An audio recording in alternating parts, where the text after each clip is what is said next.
Estados Unidos hizo uso este lunes de su poder económico y diplomático para acercar aún más al régimen de Nicolás Maduro. El secretario del Tesoro anunció el bloqueo a $7.000 millones en activos de petróleos de Venezuela en la Unión Americana. En la conferencia de prensa donde se hizo este anuncio también estuvo presente el asesor de Seguridad Nacional John Bolton. El funcionario dijo que las sanciones a la petrolera estatal buscan evitar que Nicolás Maduro y sus funcionarios saqueen más los recursos que son de todos los venezolanos. Además, llamó a la Fuerza Armada a aceptar una transición pacífica en el poder. El reporte desde Washington con Emiliana Molina. Adelante, Emiliana.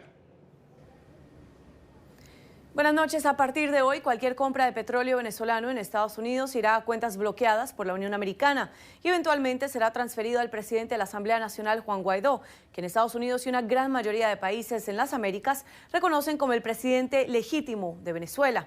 Para el gobierno de Nicolás Maduro, la única salida para librarse de estas sanciones será a través de la transferencia del control al presidente interino o un gobierno posterior elegido democráticamente. Hoy, y después le daré el podio al señor Mnuchin para esto, vamos a anunciar sanciones en contra de Petróleos de Venezuela, Sociedad Anónima o PDVSA, como es conocido por su acrónimo en español, el monopolio del petróleo del Estado. Hemos expuesto la corrupción de Maduro y sus secuaces y la acción de hoy asegura que no puedan seguir robando los activos del pueblo venezolano. Esperamos que el secretario Mnuchin entre en detalle en esto. Estamos anunciando un bloqueo de $7.000 millones en activos y $11.000 millones en exportaciones para el próximo año. Las acciones de hoy en contra de PDVSA siguen mi determinación para que las personas que operan en el sector petrolero de Venezuela ahora puedan estar sujetas a las sanciones. Hoy la OFAC también dio licencias que autorizan ciertas transacciones y actividades con PDVSA por periodos de tiempo limitado para minimizar cualquier interrupción y apoyo de los continuos esfuerzos humanitarios. Los activos de Citgo en los Estados Unidos podrán seguir operando siempre y cuando los fondos que normalmente irían a PDVSA vayan, en lugar de eso, a cuentas bloqueadas dentro de los Estados Unidos. Las sanciones afectan $7.000 millones en activos de PDVSA, según el asesor de Seguridad Nacional de Estados Unidos, John Bolton, quien asegura que las medidas podrían provocar otros $11.000 millones en pérdidas para la petrolera a lo largo del próximo año. La Casa Blanca pidió este lunes a las Fuerzas Armadas y de Seguridad de Venezuela que apoyen a Juan Guaidó como el presidente interino de ese país.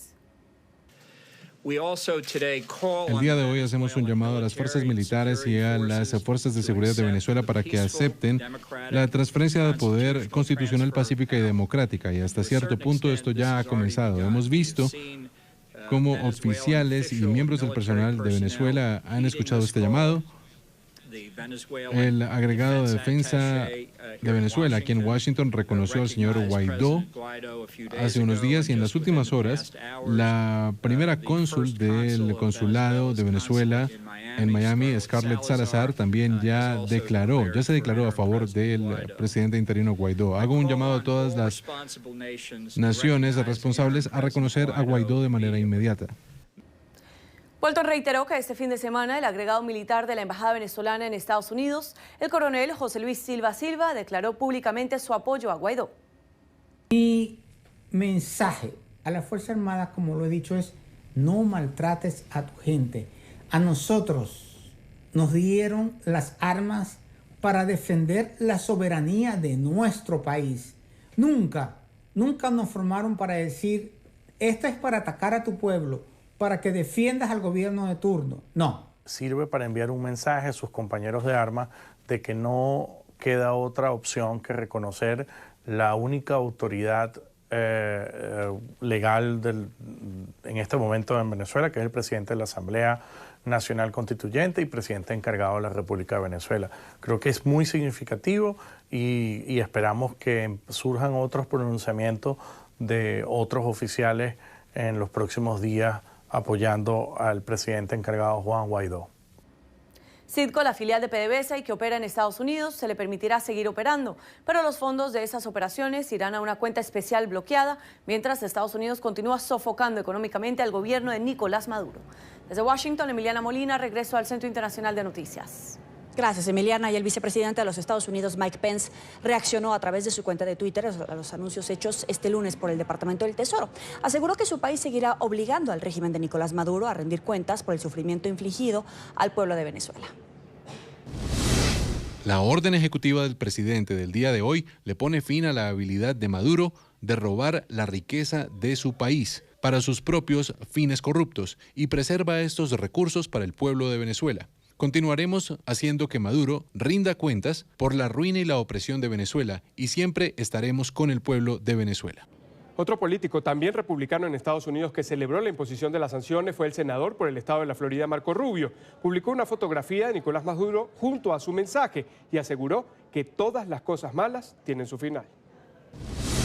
Los recursos naturales de Venezuela le pertenecen a su pueblo, pero la familia criminal de Maduro los roba y los utiliza como dinero de las exportaciones para comprar la lealtad de sus élites militares. Pero todas las cosas malas llegan a un final.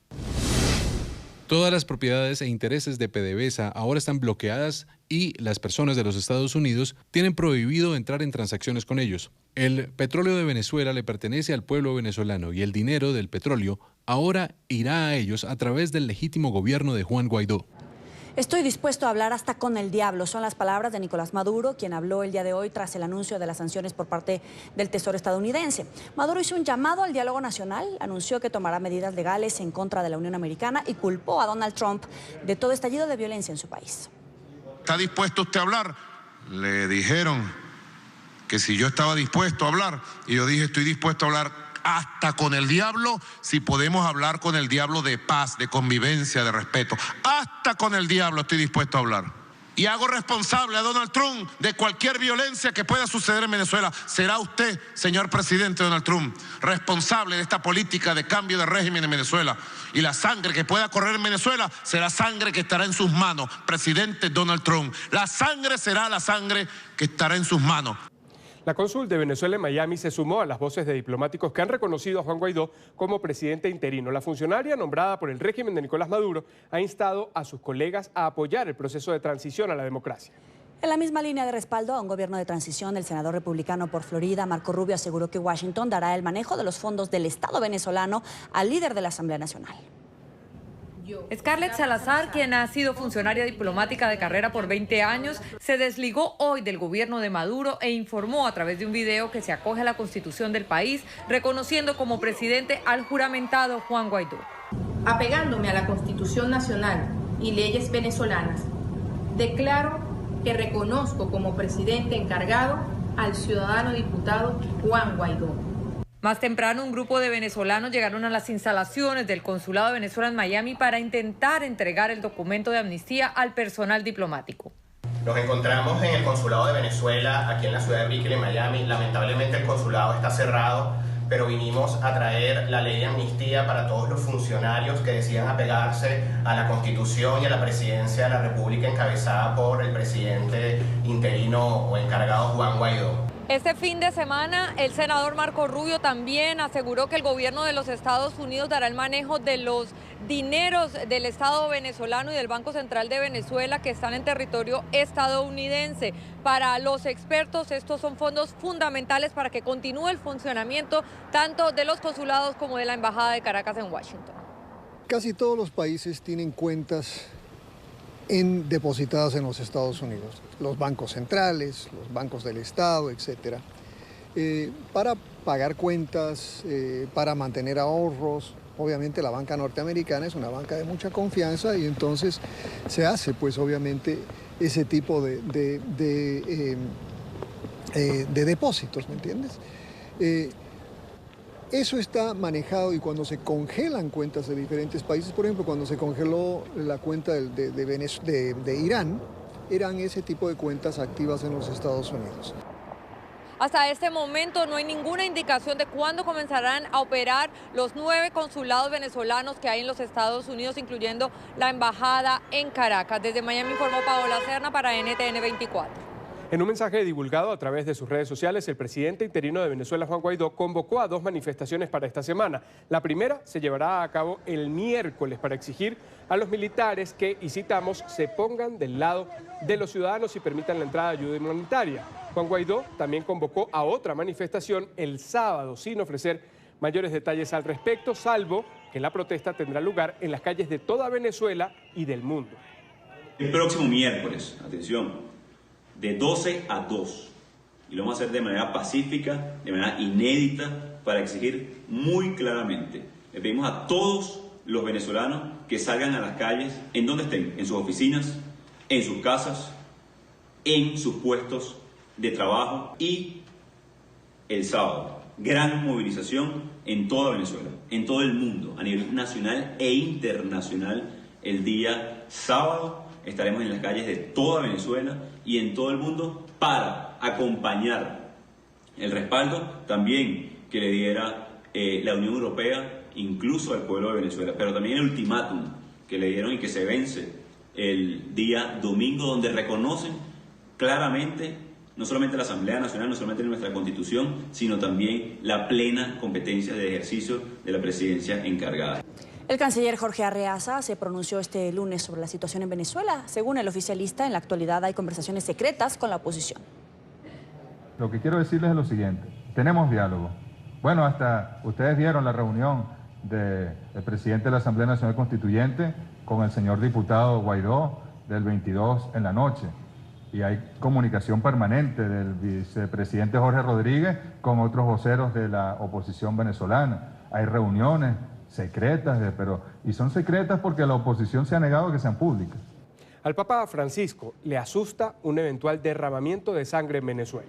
El pontífice se refirió hacia la crisis política que afronta Venezuela. Francisco se mostró muy preocupado por los últimos acontecimientos después de que al menos 30 personas murieran la semana pasada durante las manifestaciones opositoras contra la usurpación del poder por parte de Nicolás Maduro. Mientras volaba de regreso a Roma después de participar en la Jornada Mundial de la Juventud en Panamá, dijo estar dispuesto a mediar para encontrar una solución negociada pese a los frustrados intentos de diálogo en el pasado. Yo sufro por lo que está pasando en Venezuela en este momento. Y por eso deseo que se pongan de acuerdo, no sé, tampoco decir ponerse de acuerdo está bien. Una solución justa y pacífica. ¿Qué es lo que me asusta? El derramamiento de sangre. Organizaciones no gubernamentales en Venezuela señalaron que la represión y la violencia en las protestas contra Nicolás Maduro de la última semana dejan hasta ahora 35 muertos y 850 detenidos. Familiares de los arrestados denuncian tratos crueles contra los jóvenes a los que funcionarios del régimen desnudan y golpean. Incluso algunos testimonios evidencian una supuesta agresión sexual en prisión. La ONG Foro Penal Venezolano denunció que todos los fallecidos durante la represión a manifestantes han presentado heridas de bala. Dalia Quintero vio a su hijo por última vez el pasado 23 de enero. Agradece saber que está vivo, pero lamenta que sea tras las rejas. No es terrorista, asegura es inocente. Tiene 20 años de edad. Se siente mucha impotencia, se siente mucha ausencia, se siente una gana de que esto termine. Isolina Mendoza vivió algo similar, pero en Cotiza, una barriada popular que salió en defensa de militares que se alzaron contra Maduro el pasado 21 de enero. Desde entonces, su hijo y su sobrino fueron encarcelados. Es desesperante, no he podido verlo. La verdad que es muy angustiante no saber en qué condiciones está tu familia. Así, ya son 850 personas detenidas en el contexto de manifestaciones antigubernamentales, especialmente en zonas populares, 77 de ellos menores de edad. No solo estoy hablando de personas de 17, 16 años, incluso de 12 años, entre 12 y 14 años, niñas. Por ejemplo, en el estado Amazonas se detuvo una muchacha indígena de 14 años de edad. En el estado Yaracuy, 11 niños fueron detenidos, también una niña, y quedaron privadas de libertad por orden de un juez sin justificación alguna. Detenciones arbitrarias en las que además denuncian el uso de la fuerza ha sido desproporcionado. Hemos visto dentro de las audiencias inclusive personas ensangrentadas, con no solo perdigones, sino unas grandes lesiones, por ejemplo en la espalda. Hay casos incluso de personas que les han caminado y saltado encima ya detenidos, acostados. La cifra de fallecidos también va en aumento, 35 personas asesinadas, según la ONG Provea. Estas 35 personas ocurren en 10 estados de Venezuela. Los 3 primeros se los voy a decir. En primer lugar está el Distrito Capital, con 10 personas asesinadas en el contexto de manifestaciones. Seguidamente el estado Bolívar, con 8 personas. Y finalmente, en tercer lugar, el estado Portuguesa, con 4 víctimas de violaciones al derecho a la vida. Para esta organización, el grupo de élite policial FAES tiene la responsabilidad en la mayoría de los asesinatos. El grupo FAES, que tiene un amplio prontuario en materia de violaciones a los derechos humanos y de ejecuciones en distintos lugares del país, está usando armas de guerra contra los manifestantes. Denuncian además que a los familiares se les ha obligado a mentir para poder recuperar los cuerpos de sus seres queridos. Un nuevo mecanismo de control es ahora el dolor. Son traficantes del dolor y si las personas quieren darle una cristiana sepultura, quieren recibir su cuerpo a corto plazo en la morgue, tienen que aceptar que se falsee cuáles fueron las causas del fallecimiento y cuál fue el organismo responsable. Según la ONG Foro Penal Venezolano, los cargos imputados a los detenidos han sido instigación pública, desacato a la autoridad, agavillamiento y, en el peor de los casos, terrorismo, ascendiendo a 976 la cifra de presos políticos. Estas denuncias serán elevadas ante el Grupo de Detenciones Arbitrarias de la Organización de Naciones Unidas. Desde Caracas, Venezuela, Daniela Zambrano, NTN 24. Canadá ha convocado a una reunión urgente del Grupo de Lima para tratar de nuevo la crisis en Venezuela. El encuentro se va a celebrar en la ciudad de Ottawa el próximo 4 de febrero. La ministra de Asuntos Exteriores canadiense declaró que servirá esta cita para proporcionar el apoyo necesario al presidente interino Juan Guaidó. Además, expresó su preocupación por la crisis humanitaria y de refugiados generada por el régimen de Nicolás Maduro y comparó la situación con lo que ocurre en Siria. La Sociedad Interamericana de Prensa condenó la detención del periodista brasileño Rodrigo López en Venezuela. La CIP consideró que la detención temporal del comunicador es una práctica abusiva del gobierno para intimidar y restringir la circulación de información independiente. López fue retenido el viernes pasado y mantenido incomunicado durante 2 horas en una unidad militar frente al Palacio de Miraflores. El periodista, quien está ya de vuelta en Brasil, fue detenido cuando fotografiaba a partidarios del presidente de Venezuela, Nicolás Maduro. La presidenta de la CIP, la colombiana María Elvira Domínguez, responsabilizó al gobierno venezolano de la seguridad de los periodistas que intentan informar a la opinión pública sobre la convulsa situación que atraviesa Venezuela.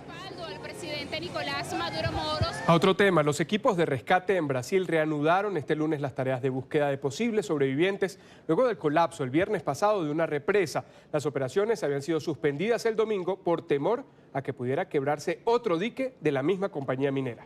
El río de lodo y los desperdicios mineros del pasado 25 de enero destruyeron todo a su paso. La catástrofe deja hasta el momento 60 muertos y 292 desaparecidos. La conmoción inicial comienza a transformarse en indignación en la ciudad de Brumadinho, en el sureste de Brasil, epicentro de la tragedia. Los familiares de los cientos de desaparecidos comienzan a desesperarse a medida que, con cada hora que pasa, las posibilidades de encontrarlos con vida se hacen cada vez más escasas. Aseguran que las autoridades les dan información a cuentagotas. He hablado con las personas que han sobrevivido. ¿Y qué pasa si están buscando refugio en el bosque? Pueden estar ahí afuera con frío, hambre y sed y nadie está haciendo nada. La ruptura de un dique de contención que contenía agua y residuos minerales destruyó por completo las instalaciones que el gigante brasileño Vale tenía en esa área y con ella la vida de cientos de familias. El dolor por las muertes y por los desaparecidos se ha convertido en rabia. En Río de Janeiro, decenas de personas se reunieron para expresar su cólera frente a las oficinas de la empresa.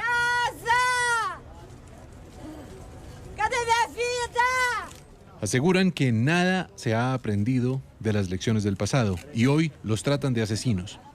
Es necesario que nos levantemos en contra de la destrucción del medio ambiente, de vidas humanas y el reconocimiento de los derechos humanos. Las acciones de la compañía se desplomaron este lunes en más de un 20% a media sesión y la empresa anunció que ha suspendido el pago de dividendos e intereses sobre el capital propio a sus accionistas. Por la tragedia, la empresa minera Vale, la mayor comercializadora de hierro del mundo, ha recibido 2 multas, una del Instituto Brasileño del Medio Ambiente por $67.5 millones y otra del gobierno de Minas Gerais por 26.7 millones. Esta madrugada, Cuba fue azotada por un tornado. Al menos 3 personas murieron y otras 172 resultaron heridas por el paso del fenómeno que golpeó la isla. En La Habana y varios distritos capitales, los daños estructurales en instalaciones públicas y viviendas son cuantiosos, según han reportado las autoridades. El Consejo de Ministros se reunió a primera hora de este lunes para evaluar los daños e implementar medidas para la recuperación de la zona. Como un estruendo. De manera intempestiva, un tornado sacudió en horas de la madrugada varias regiones de Cuba. Y de buena primera empezó todo, tú sabes. Las luces, como si fuera la tormenta del siglo de aquella, que me acuerdo porque tengo 50 años. Y así pasó, y imagínate, mira todo eso, arrasó. El álamo, ahí en la esquina nosotros vivimos, hay una mata. Había un árbol grande. Álamo, y este de laurel. Y los dos se lo llevó de acuajo. Momentos de terror vivieron los residentes de los distritos capitales de Regla, 10 de octubre y San Miguel del Padrón. Caída de árboles, postes eléctricos, viviendas afectadas era lo que se podía ver en medio de la oscuridad. Servicios de emergencia se trasladaban a los lugares afectados para atender a personas heridas. El presidente Miguel Díaz-Canel de inmediato se puso al frente de la situación y recorrió los distritos más afectados y parte de La Habana, donde el tránsito vehicular se vio afectado por el volcamiento de automóviles. Con la luz del día, la magnitud del paso del tornado era más evidente. Así lucen algunos barrios de la capital de la isla. No tenemos televisor, no tenemos frigidaire ni nada, todas las tejas, ni colchón ni nada, todo completo, abajo. Los cubanos aseguran jamás haber visto un fenómeno como este. Era como una turbina, es una turbina de un avión grande. No sé, y de buena primera, en 15 minutos o 20 minutos nada más, todo fue desastroso. Los carros dando vueltas, los carros dándole vueltas en la calle, los techos cayéndose. Esto es una catástrofe muy grande, esto es una catástrofe que en 58 años que yo tengo, jamás en mi vida he visto semejante cosa. Ha acabado, esto es un destrozo, peor que un ciclón. También se registraron inundaciones en el malecón y otras zonas del litoral de las provincias occidentales. El fenómeno atmosférico se produjo luego de un fin de semana de fuertes tormentas, lluvias intensas, granizo y ráfagas de viento de hasta 100 kilómetros por hora.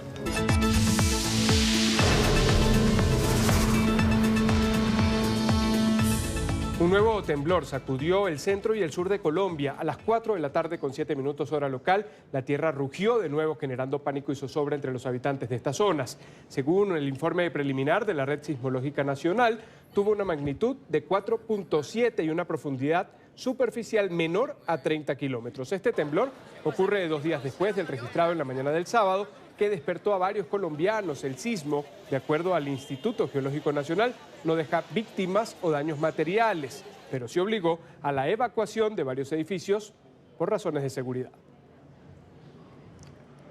La presidenta de la Cámara de Representantes, Nancy Pelosi, invitó finalmente a Donald Trump para que dé su tan esperado discurso del Estado de la Unión. Será el próximo martes 5 de febrero. La nueva fecha indicada por Pelosi es justo una semana después del día fijado inicialmente este martes 29 de enero. Semana pasada dicha intervención tuvo que aplazarse debido al cierre parcial del gobierno, que resultó siendo el más largo en la historia del país. El pasado miércoles, Trump anunció que pospondría su discurso anual sobre el Estado de la Unión hasta que finalizase el cierre. Miles de empleados de agencias gubernamentales de Estados Unidos regresaron este lunes a sus puestos de trabajo luego del acuerdo temporal para reabrir la administración federal. Las oficinas estuvieron cerradas 5 semanas por la falta de entendimiento entre Trump y los demócratas por los fondos que el presidente le pide al Congreso para la construcción del muro fronterizo en Washington. Está Carolina Valladares con la información. Adelante, Carolina. ¿Qué tal? Buenas noches desde Washington. Han sido 35 días de cierre de la administración federal en la que cientos de miles de empleados de este país no han acudido a sus puestos de trabajo. Hoy fue el primer día en el que finalmente pudieron regresar, eso sí, en edificios como este, como el Congreso de los Estados Unidos, donde hay estrictas normas de acceso de seguridad.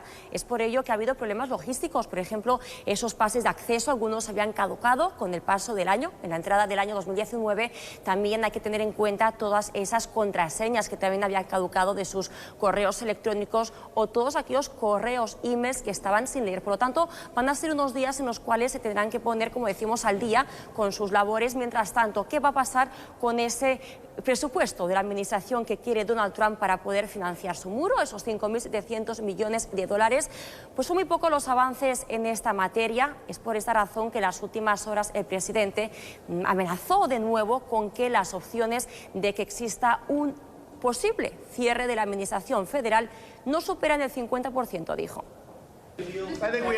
Creo que tenemos una buena oportunidad. Vamos a trabajar con los demócratas y ya veremos. Si no lo logramos, pues obviamente declararemos la emergencia, porque eso es lo que es una emergencia nacional.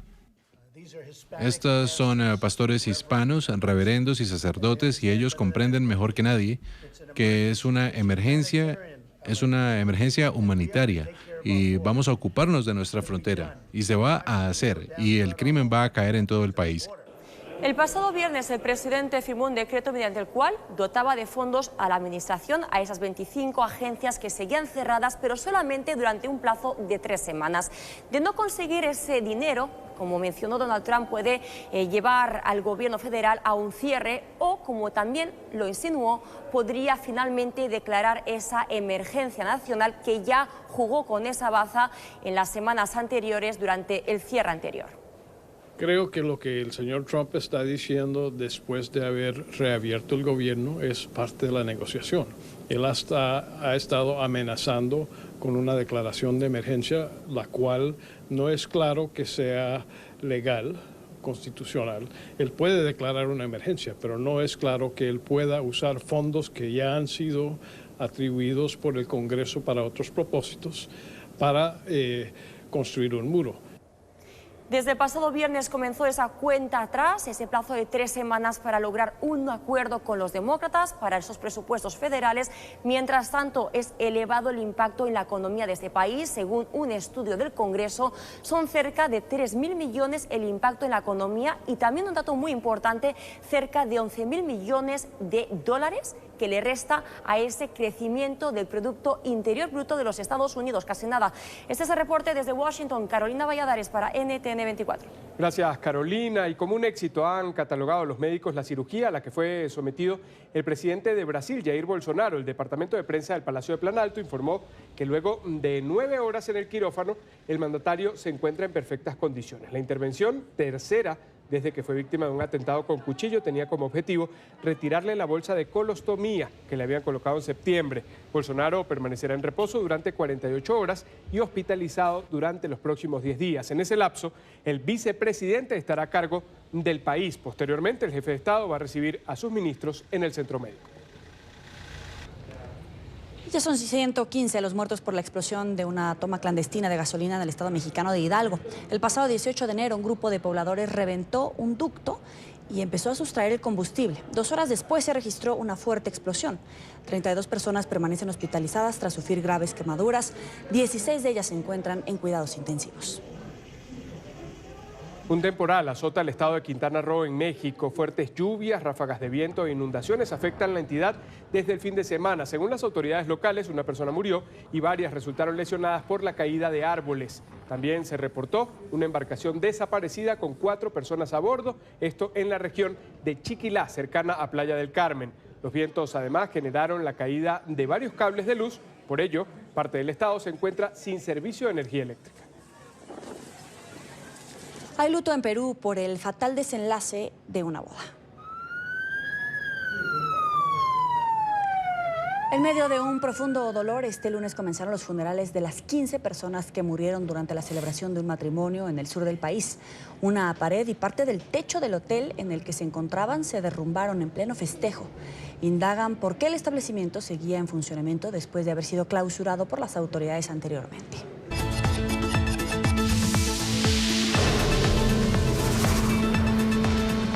El Brexit hace sentir infelices a los británicos. De acuerdo con una encuesta de medios del Reino Unido, un 62% de los ciudadanos declaró sentirse insatisfecho o triste con el proceso de salida de su país de la Unión Europea, mientras que un 69% considera que se ha convertido en una nación más llena de ira desde ese referendo que se realizó el 23 de junio de 2016 y que avaló el acuerdo.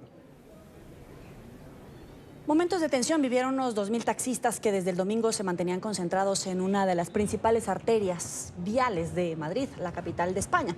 Agentes de la Policía Nacional y Antidisturbios desalojaron completamente el Paseo de la Castellana para poner fin a la huelga indefinida que iniciaron los conductores hace una semana en rechazo a la regulación de los vehículos de alquiler con conductor. También en la capital de España, ciudadanos venezolanos se acercaron hasta el consulado de su país para entregar a los funcionarios la ley de amnistía. Cuando intentaron entregar el texto de la norma, un funcionario lo rompió en pedazos.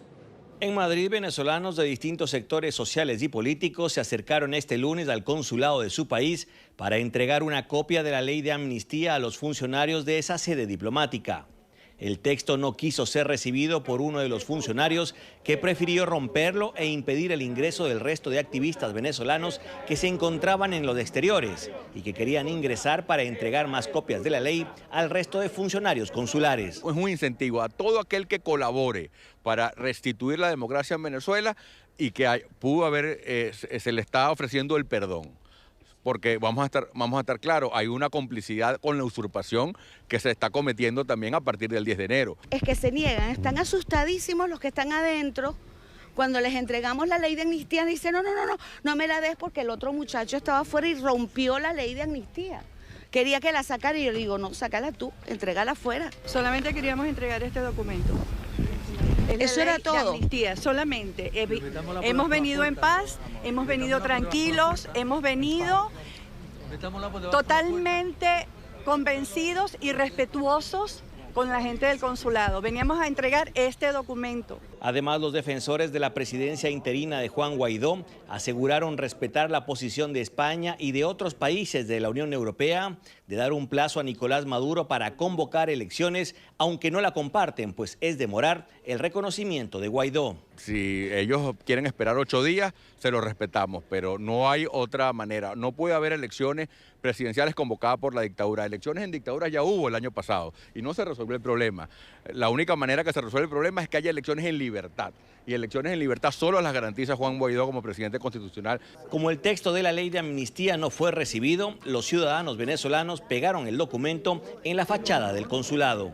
Desde Madrid, Marcelo Moncayo, NTN 24. La familia del desaparecido futbolista argentino Emiliano Sala inició las operaciones de búsqueda privada. La madre y varios amigos del jugador sobrevolaron la zona en la que habría desaparecido el pequeño avión en el que viajaba el deportista. Las autoridades dieron por terminadas las operaciones de rescate la semana pasada debido a las difíciles condiciones climáticas que se registran en el Canal de la Mancha, con olas de hasta 5 metros de altura y bajas temperaturas. La pesquisa que realiza la familia Sala será financiada por las donaciones que han logrado conseguir a través de plataformas digitales.